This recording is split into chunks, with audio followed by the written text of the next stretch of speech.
Hey, everybody. Welcome to the Playful Humans podcast. Again, I'm your host, Mike Montague.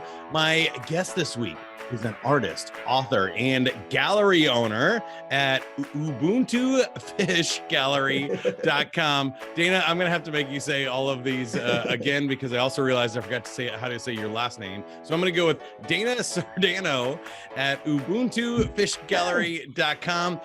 She paints and plays for a living, helps out other artists as well. I'm super excited about it.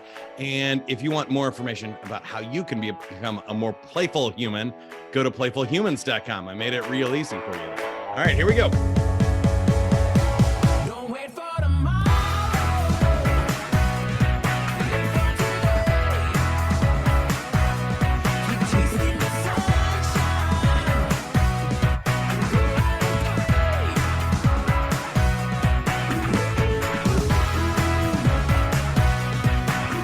All right, Dana, welcome to the podcast. How did I do with the last name? Perfect. It's phonetic, Sardano. Right. You got it.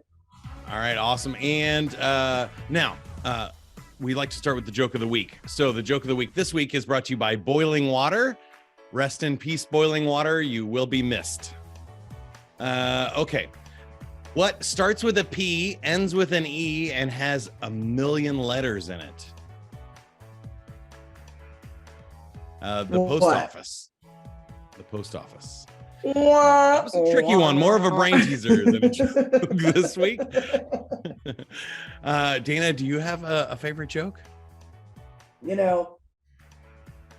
On the spot. So I don't often tell jokes because according to my husband, not all jokes are funny, but I saw a joke on a reel, like I was obviously scrolling through something yesterday or the other day, and it totally cracked me up. So I'm just prefacing with, I am going to butcher this joke because I read it once or I saw it once. I've never spoken. If it's not funny, it's not your joke. But I'll tell you, I was tickled. Yeah, exactly. If it's not funny, it was just something I read on the internet, right?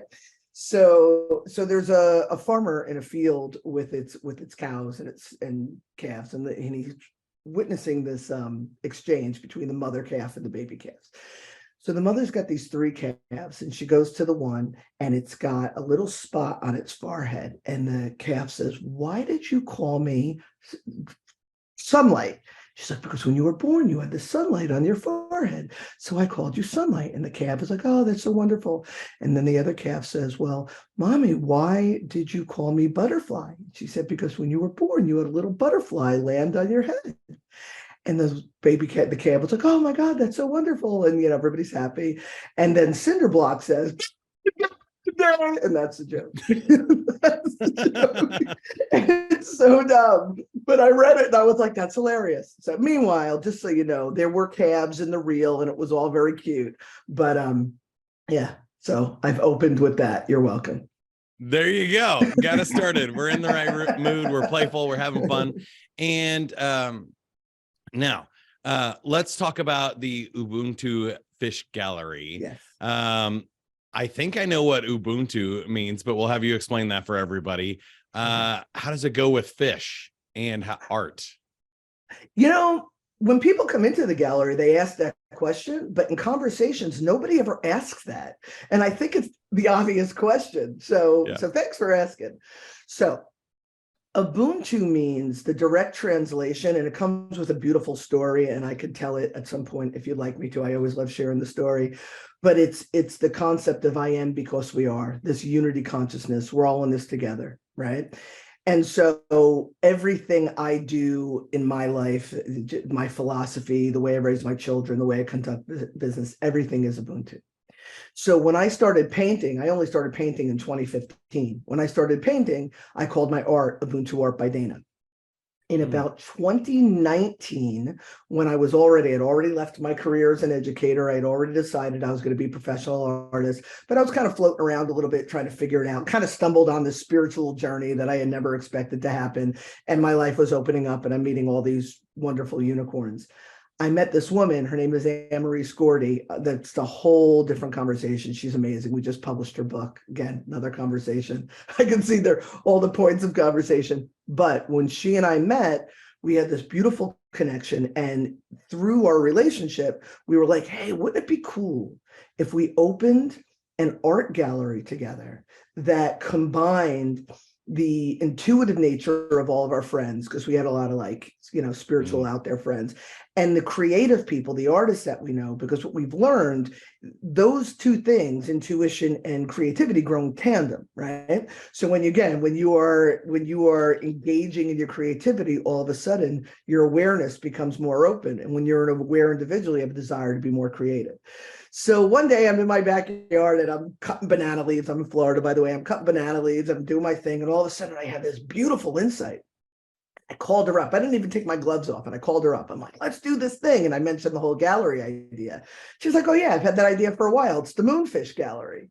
And I was like, no, it's the Ubuntu Gallery. So there you are, the Ubuntu Fish Gallery by Dana. There you go. You just combine the two. Yeah. Okay, that's awesome. I didn't know if there was like some, story about the union of a fish or school of fish or anything like that. No, not that far. There's no depth behind it other than compromise. So I love that. That's a great way to do it too. And I think there's a lot of a lot of cool things in there, even about creativity. Creativity is, you come up with a unique name by combining two things that have never been combined before. That's creativity and art right there.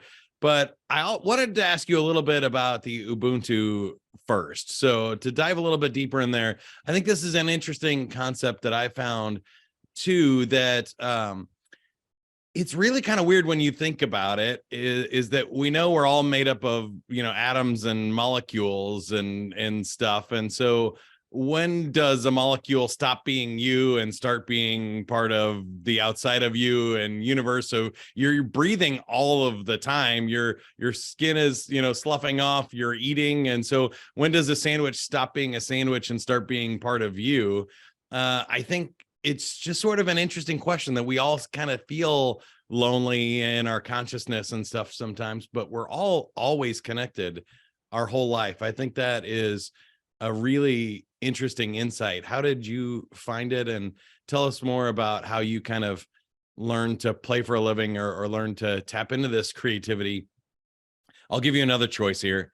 I shouldn't do this, but I'm asking two questions at once. The other thing I heard you say there was, I believe that like your inner child is a whisper, that your creativity is just sort of like, it's just a notion. It's so quiet that our outside world is so loud right now that I think a lot of people are not hearing that part of they're not feeling connected, and they're not hearing that creative voice inside them. Mike, there's so, like, you just asked me so many things. Just the whole thing. Just if you could explain life, the universe, and everything. Explain the universe. We would be set. Yeah. Yeah. Tell me how the universe works, Dana. Okay. You got some time? All right. Okay. In your opinion. Yeah. All right. So I'm going to try to do this in the simplest of terms. All right. So we are all individuals. We're all singular individuals. We have our own perspectives, our own journeys, our own experiences, our own lens that we perceive the world. So no matter how much you and I connect, and no matter how much we speak to each other and even speak the same language, right? And when I say the same language, I'm not talking English. I'm just talking, across the board. I still see it from a middle-aged American woman that, has had strife, but not to what you see in the world. And you come from, again, your own perspective. So we have that individuality about each of us, which is a beautiful thing, because there are somewhere between 7 and 8 billion of us right now, and everybody sees the world individually. However, we are all the same. We all, we've all peed our pants. If you say you didn't, you're lying, because you have. We all have felt sorrow. We all have felt loss. We all are driven. We all have love for our families. We all are the same. And when we realize that regardless of our indoctrination, regardless of our religious beliefs or just our general beliefs about the world, and I'm not here to change anybody's mind about anything, we still, whatever you call it, God, source, universe, Hashem, Allah, whatever you call it, most people agree that there's one creative source. There's one creator. Again, we could personify it. We could call it who's the guy that always does the voiceovers, the African-American guy? Oh yeah, Morgan Freeman. Yeah. So when I say God, you can see Morgan Freeman, you can see an old guy with a beard, you could see the sun, whatever it is, right? So there's this creative force. I prefer Morgan Freeman. Yeah, there you go. I like you. So there's that, but the problem I think people have is they look at that as something outside of themselves. And what we forget is we are all an extension of that. And when we remember that if that's a creative force and I'm an extension of that creative force, then I too am a creative force. And that when I become aligned with the true love of the creative force, because at the end of the day, that's all it is. That's all it is. I don't feel I'm smited.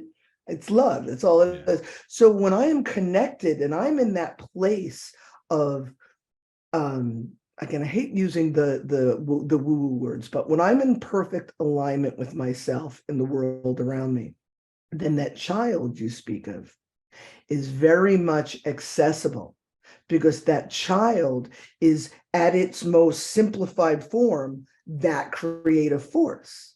And when I can tap into that child and tap into Desbundar, if you will, so I wrote it down, so I remember, but when I could tap into that space, then my creativity comes from what it feels like it's outside of me, but it's from that innermost, powerful, purest part of me. To go one step further, because I could do this all day, like this is my jam, but to go one step further, I can tell, because you're like this. You're like, yeah, more of that. But when we as human beings have had experiences, I talked about our filters and our perspectives, and we've had our experiences throughout our lives that have put dents in our inner child and haven't been, and certain words I don't like using, but like the damage or the dysfunction that has occurred, the patterns that have developed. My book, 10 Recommendments for Personal Empowerment, covers all of this. So when this inner child is getting battered around and isn't processing it in real time, and is coming up with coping mechanisms and again, patterns of development and beliefs about themselves, the armor, right? The armor, then that inner child actually gets lost.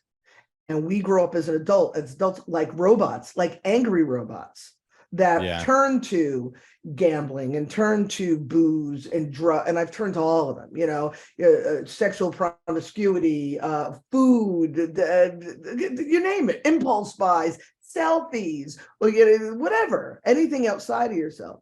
So just to bring it all home, when we recognize that creator, we're an extension of that creator, and we recognize that if we're disconnected from that creator part of us, that there's a reason. And when we go back and trace our steps and find the reason and not just stop there, right? Oh yeah, I'm this way because my mother sucked. Okay, all right, so let's figure out how to unbe that way. And then forget, you know what I mean? And then when we do that, all of a sudden, naturally, the inner child begins to show itself more and more, and our creativity flourishes as a result. I know that was a lot, but you asked. No, I think you nailed it. And I think it sets us up perfectly for how you found it. So I'm guessing that you found this center, your inner child, through painting, and we're kind of tapping into that. But I'm wondering what you do now if you're burned out, or you're feeling stressed and overwhelmed, or not connected to that. Do you have any tips for somebody that needs to rediscover it, or to maybe find it for the first time? I'm going to answer your questions in order. So for me, I look at our centeredness, I guess, our balance as a pendulum, right? So that's people talk about manic depressive or bipolar as a pendulum. So either you're in the depth of despair or you're in this manic state of joy when you're imbalanced. So you find yourself back and forth. But when you begin to do the work on yourself, which I'll address in a second, and strike your balance, that pendulum no longer swings from here to here. As you're doing the work, it swings then from here to here, and then from here to here. So for me, I find that I'm often centered because I'm very aware of this and I work at it on the daily. So when I'm off balance, it's real obvious, even when it's subtle, and I know how to get myself right back. It's as simple as going outside. It's as simple as stepping away from my computer and saying nothing is as important as my well-being. And if my neck hurts and I'm getting a migraine, clearly I'm working too hard. It's that kind of awareness. But the advice I would give to people that are, and I told you I'm going to start punching my mic and pulling out my wire because I speak with my hands. But when people find themselves like this, how do they strike their balance? They got to go to the core. They got to go to the core, because most of our imbalances, if we look, it's like if this is the center and these are the spikes, it shows itself in your job, in your relationships, with your children, whatever, you know what I mean? And in your physical, how you feel physically, depression, any of that. But really, we have a couple basic beliefs about ourselves and the world around us that create these patterns that manifest themselves in these aspects of our lives. So what do? We throw Band-Aids. Oh, I got a headache, I'll take a pill. Oh, I'm depressed, I'll, whatever, cry myself to sleep and go see a psychologist. Oh, I'll quit my job. But if this doesn't change, then these will just all look different in a week from now. Yeah, I think that is huge. And I love that you said going back, because for me, especially when I'm working with people on play, it's you knew how to do this. You were creative, you were playful at some point in your life, hopefully for most people. I mean, some people have very traumatic, crazy childhoods and are play deprived and stuff. If that's you, that's a really tough one. But outside of that, most people have been happy at some point in their life, and there's something that was whispering to them along the way. And so when I think back, for me, I've told the story a little bit, but like in college, I started DJing for frat parties and stuff. In high school, I did the morning announcements. In middle school, I was the radio station manager on career day. And before that, I was doing fake radio shows and recordings and stuff with my grandma's tape recorder and my brother and sister and stuff. And so you could kind of see all along that I like this audio medium that's now podcasting 43 years later. But I've always enjoyed doing that, the live present moment of connecting with somebody else and making people laugh and doing interesting things and learning from people along the way. And so it's not very, if you look at that, that's in all parts of my life, all of my life stages. I think it's pretty easy to discover what makes me happy, but I think some people just forget it. Or this is my next question for you, I'm coming up on it. Some people don't think that that's a legitimate career opportunity for them. So I was able to get my own show on the top 40 station here in Kansas City and find different ways of public speaking or things to make money doing that.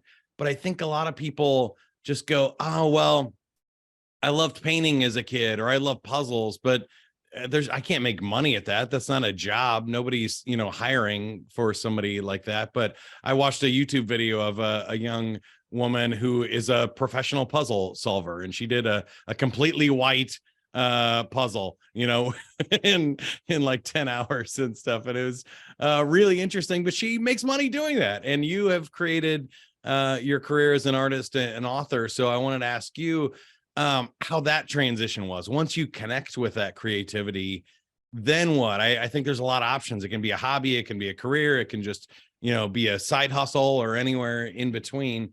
How do you think about playing for a living? Okay. Again, a billion questions. I'm trying to compartmentalize. Yes. I'm usually not like this, but you have me fired up today. Oh my God, I love it. You don't understand. As you're talking, I'm like, yeah. Okay. So I do want to, again, go back to what you said about how we all have that thing that we just kind of liked. Like, I know, like when you're a kid, like the first question, what do you want to be when you grow up? And you're like 7. I want to be a fireman, right? I used to play with, I lived in suburbia, but like I lived on a lake. So I used to play with frogs. I had hamsters. I used to make like, this was before like YouTube, where like they would have the hamsters go in mazes and do all sorts of crazy stuff. My kids watch it and I'm like, oh, we had this medium when I was a kid, it would have been on. But I used to make hats like for my hamsters and like, bull horns with tinfoil and like do stuff like that. I was always very creative and I was always into the animals. So my obvious answer was, I want to be a veterinarian or an artist, right? Then life gets hard. And then you follow the rules. You do what they tell you to do, starving artist. And I always joke, I'm like, do I look like I missed a meal? Like, come on. So but I followed it. I became an educator, full career driven path, rounded my career out in 2017 as the director of student development. I was administrator at a high school. I tutored for the SATs. I was making six figures. I was doing well for somebody who pursued that direction. So I did what I was supposed to do, but I was always creative. But I just never really thought about it. So here's another important piece that people need to understand. We get so bogged down with the minutia of life and the struggles and the survival. Many of us live on the path of, I just have to survive. I have to make sure my bills are paid. Let me get till Friday, and then Friday I could go out, and then Monday I'm back to the grind, right? I was not only a 9-to-5er, but I had two small children. I was a single mother there for a little bit. And even my whole life, because I was so career driven, because that's what you're supposed to do, I was tutoring 10 hours a week and I was commuting and I was, the parent-teacher conferences, all of it. I was following the rules. But when we're in that survival mode, it disconnects us from that child, from that creativity. And we don't step into that. The first step is to be aware that we're in survival mode and just find things that bring us joy. So how do you make a living being a painter? Who gives a shit? Can I speak candidly? Who gives a shit? All that matters is right here and right now. And right now, what feels good? And do that. And what happens is you'll have, in your own personal expansion, the next thing will come to you. And then you'll expand, then the next thing will come to you. And I always say, I didn't pick up a paintbrush because I knew I'd own a gallery and become an author. We just started our own publishing company because my publisher was not, he wasn't doing it my way. Yeah. I mean, I'm making jokes, but it wasn't what I wanted. And my partner and I, who we're partnering in this online educational resource. Again, there's so much. And I know we don't have a lot of time, but we were like, let's start our own publishing company and we'll start publishing my books and then others like us that have a story to tell. I didn't pick up a paintbrush and go, oh yeah, I'm going to be, doing podcasts with Mike and I'm going to be running a publishing company and writing books.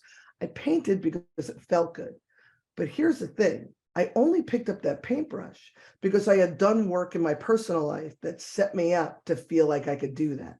So without getting too much into my dirty laundry, 10 commandments for personal empowerment, by the way, it's all in there. It started with me understanding my self-worth. It started with me setting boundaries, ending toxic relationships, doing those things. So now I'm living in a safe and secure environment. I'm not going to do a whole chakra thing. Your root chakra, and then you're safe.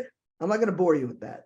But really, all we want to do is feel safe and secure. And the greatest resonance for the development of your root, of your base, is 0 to 7 years old. And then your creative centers, your age of resonance is 7 to 14. So think about it. If you've had any personal trauma, and trauma is the impact, it's not just your mother left you in a basket on somebody's step. It could be that you were embarrassed because you tried to sing in front of somebody in middle school and they laughed at you. And then you never sang again. Yeah. Personal experience, by the way. So I don't. I was gonna say, it's not hard to come up with those examples, is it? Yeah, the little, it doesn't have to be so tragic. It could be something simple. But think about it: 0 to 14. There isn't one person listening right now that is like, you know what I mean? Like, oh, I experienced a such and such. And so we carry these beliefs, and we feel unsafe, or we feel unworthy, or we feel like we lack creativity, or we're not quick to act, whatever comes from it. Again, there's so much more to talk about. But when I started somewhere in my late 30s into my early 40s, I'm presently 51, so into my late 30s and early 40s, I started really solving or putting those things to rest that had plagued me my whole adult life. And when I did that, all of a sudden I met my husband. All of a sudden I got married, and life was beautiful. And then in those feelings of safety and security and wholeness and balance and worthiness and all those things, one Friday night I said to my husband, instead of us going to Costco because we have a babysitter, or going to the early bird and then coming home and going to bed at 8, let's do one of those little painting classes, where the women drink wine and they paint. And of course my husband, he was like, no, not hanging out with a bunch of women drinking wine. That's stupid. I'm just quoting him. He was like, let's go to Michael's. I'll buy you anything you want. We'll paint at home. I was like, all right. And we did that. When I got home, I was like, Ravi, I'm going to paint you an elephant, like a child, playful, right? I was like, and I showed him the painting and he was like, holy shit, I think you're good. But in that moment, something awoke in me. I love it. And I couldn't not paint after that. So I could have been like, oh, but I've got to do this and I've got to work and I've got emails. But instead, I would come home from work. I would feed my children. They were young. They were like 2 and 3 at the time. Feed my children, hang with them, put them to bed, put a sheet on the counter or on the dining room table, and I would paint. And I painted every day. That started January 2015. By June 2017, I had been doing art festivals. I've been selling my stuff. I quit my job. I quit my 6-figure job. That's a whole other story. Moved out into the woods with my husband and my kids because, we couldn't afford the lifestyle. I gave the keys to my Mercedes. I was going to say, couldn't afford to leave the kids behind with somebody else. No. It costs too much. You brought them with you. That was nice. In return. Yeah. So did that. And then it just snowballed. Then I met these beautiful, wonderful, magical unicorns as I began to become the better version of myself. Met Anne-Marie. We opened the gallery together. She quickly realized that lifestyle is not for her. I brought her out. She went and did her thing. I have this gallery and still meeting beautiful unicorns. Next thing I know, I'm writing a book. Next thing I know, I'm writing another one. Next thing I know, I'm writing the third one. So to anybody who says, I can't make a living doing something I love, I'm just saying, who gives a shit? Just do what you love. And see it's amazing how obvious it is when you're kind of living wholeheartedly. Other people recognize that and they recognize your talents. And of course, you're better at that than other things because I feel like it's like what you were kind of made to do. And I don't mean made like there's a right answer to what you're supposed to do for the rest of your life, but all of these experiences, like you talked about, shaped you into the person who is good at that because that's who you are. And of course, you're good at being who you are. So I think that's awesome. I have one last question for you, which is there anything on your fun bucket list? You've mentioned, kind of the story up till now, but where do you see it going? Do you have like a dream or something that would be like an amazing experience or next step for you? This is going to sound canned, but I'm living it. I'm really living it. There's always things that I want to do, and there's always things that I aspire to do. But as long as I keep doing what I'm doing, the expansion of it is just better and more fun of what I'm doing.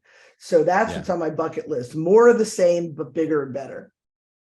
Same. I like that. I think as long as, and you mentioned the career a few times, we talk about that a lot here, but as long as you can make enough money to keep doing it, what does it matter? There's obviously that like survival, shelter, pay the food and mortgage bar. But if you're past that, really just living your dream is the thing.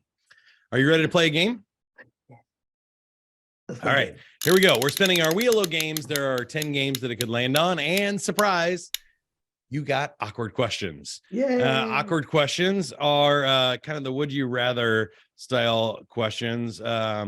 You mentioned this a little bit earlier, but which reputation would you rather have, being dumb as a post or being promiscuous?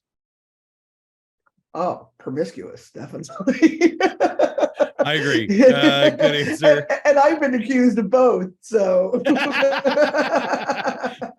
why do you have to choose? Let's go with both. All right. Where would you rather spend the night, in your neighbor's doghouse or in a bed with your significant other's parents?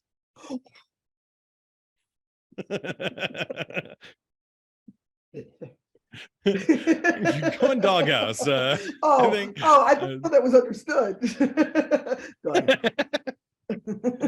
that's a good one. Believe it or not, I've definitely shared a hotel room with my significant other's parents. We travel and go to Disney World and stuff, and do fun things there, but never a bed. Yeah, I think that's yeah. And I have to say, I love them both. I mean, my husband, I can't say enough good things about him, and his parents are lovely and wonderful, but certain things need to maintain a boundary. Yeah, sure. A distance. Yeah, I like that. Okay. I feel like this one is easy after that, but you're dead, and the method of scattering your ashes is either they pour you into a cement mixture and make a sidewalk, or you're flushed down the toilet. Which one would you choose? It doesn't matter. It doesn't matter. I say flush me. That's what I was thinking. Flush me, anyway. see where it goes. Yeah. Yeah. I say flush. Yeah. There's a better chance you get spread out into, we're talking about it connected with other things and life, and, become fish, and fish are eaten by people, and you're part of the bigger universe that way. If you just get solidified in a cement block, that doesn't sound very fun for the next few thousand years. And if you want to get esoteric, the moment I die, I'm standing there watching you flush. You just can't see me. There you go. So you're just flushing ashes. I appreciate it so much for being here. A great conversation, super fun and helpful.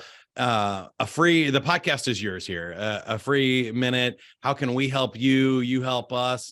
I'll take the easy ones. You can go to ubuntufishgallery.com. Check out Dana's artwork. Definitely check out the book. I'm excited to learn more about the 10 recommandments there. And if you're in Florida, swing by the gallery. But what else do you have going on? How can you help us, or we help you? I just want to just give a finer point to the 10 recommendments of personal empowerment. All the things that I've been talking about, I didn't grow up in an ivory tower. I grew up in a bit of a dumpster fire, and I figured out through my observation of life and my experiences how to create something through play, through joy, through living life and learning from these experiences, and bring it where I am today. I am just about, through this publishing company that I mentioned, that Phenom Publishing, keep an eye out for us, that we just started publishing books. My second book, like today or tomorrow, I think it's being released. It's called Beyond the 10. So what happens after you align yourself, right? And then the magic happens, and then all these beautiful things happen, and you experience joy and love and all these things. It's called Beyond the 10, Decoding the Woo-Woo, because the woo-woo, the spiritual practices, often gets shelved because people think it's weird, but it's just living that inner child and that best version of yourself. So please keep an eye out for both those books. They'll be easy to find if you Google them, because A, I made up the word recommendment, and B, my artwork is on both covers. So once you recognize one, you'll recognize the other. And if you can connect with these books and really inculcate what you're reading into your life, it could look like this also. I love that. And I would also just say, just really cool artwork. I love your bright, big, bold colors and fun artwork. I feel like I needed more color in my life. I was wearing a lot of blacks and grays and trying to wear the slimming stuff, and I needed to bring more color into my life. And you definitely have some skill and talent there. So I appreciate you sharing it with us. Dana Sardano. No, still off. I had it the first time. Sardano, Dana Sardano at ubuntufishgallery.com. Until next time, go play, everybody. You can find Playful Humans at playfulhumans.com. If you add the /quiz, there's some playful personality quizzes. You can see how burnt out you are. Are you medium rare? Are you medium well? Are you totally cooked?